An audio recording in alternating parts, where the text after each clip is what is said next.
this morning, our main story here on Newsday is about concerns surrounding Kenya's presidential election rerun. They're supposed to be taking place next week.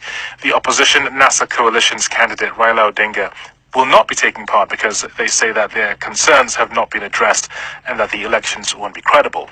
Well, somebody who's supposed to be there is Dr. Roselyn Akombe. She was a senior member of Kenya's Electoral Commission, the body expected to clean up its act after the Supreme Court nullified the first election. Now, we say was because Dr. Akombe has left Kenya, and I asked her where she is now.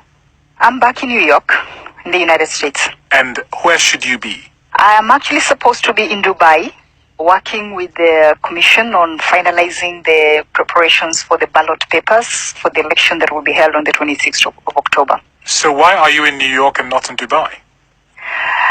You know, I've been agonizing for months now about my role at the Commission and my effectiveness at the Commission and my safety, actually, and security. And I reached a decision after visiting 4 counties across the country and seeing my staff.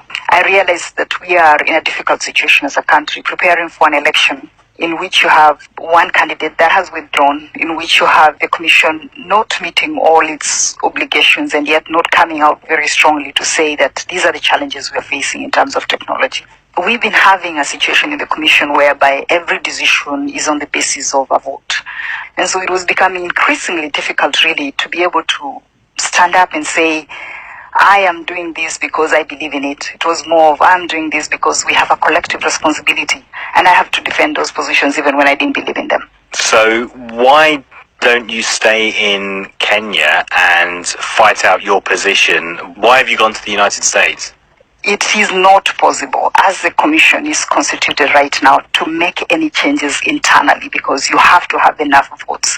The second aspect of it is a safety and security issue. I mean, you are aware that 9 days before the last election, our manager in charge of ICT communication, Chris Musando, was brutally murdered. That has never been resolved. Well, your brother recently had to leave the country, is that correct? Yes, my brother had to flee the country because he was getting a lot of threats. I was getting threats, and those threats extended to him. What sorts of threats?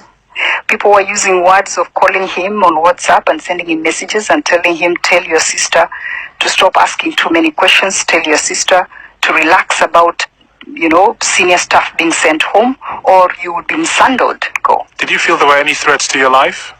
Absolutely. I mean, I have never felt the kind of fear that I felt in my own country. I have traveled around the world. I have lived in various countries. So if you get such messages and you've seen your own staff get that and be murdered, you will really be suicidal to think that nothing would happen to you. Where were these threats coming from? The governing Jubilee coalition or from NASA? I always see possibilities of threats coming from anybody because sometimes it's opportunistic. You mentioned that the changes that the opposition were asking for, they haven't been implemented at the Electoral Commission. Can you just expand on that a little bit more for us? My sense, really, is that there was a period of time in which we could be able to make meaningful concessions that would have allowed NASA and Jubilee to play on a level playing ground in this election. But that time has lapsed. That time is over. Roselyn, I'll ask you 2 pointed questions. Is Chairman Chebukati an able leader of the Commission?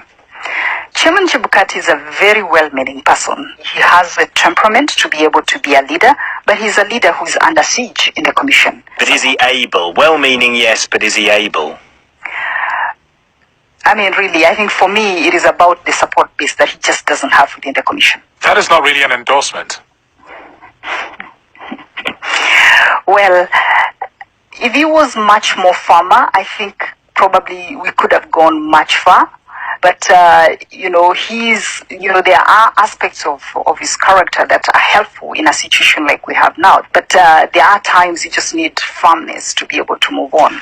Will Kenya and the Commission be ready to conduct credible elections on the 26th of October? I was going to say that if it is to conduct an election, yes, the Commission can hold an election. Would it be a credible election? Absolutely not. There is a very high likelihood that the mistakes that some of the presiding officers made during the last election will be repeated. If you are dealing with an election in which at least half of the country is not going to be participating in. Could you consider that the environment for having credible election exists? It does not. Has the NASA coalition, the opposition of Mr. Raila Odinga, has that party been putting some of your staff under pressure in some areas in the country?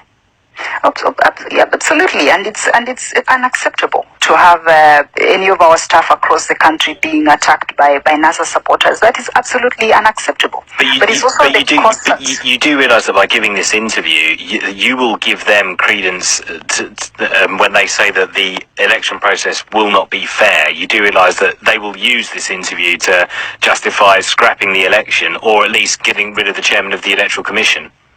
You see, my personality requires that I speak the truth. But there are also aspects that I cannot live with. I cannot live with an election that is never going to be a credible election. So if it's misunderstood by Jubilee to be me trying to delegitimize the process, that is the truth.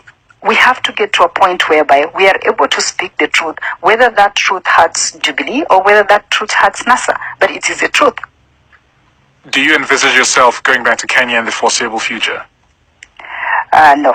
So you are in exile, in effect?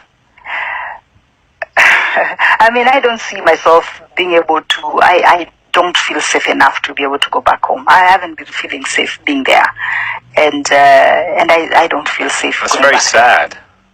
No, it is sad. I mean, it is sad, but this is not what I ever thought it was going to end up being as a job.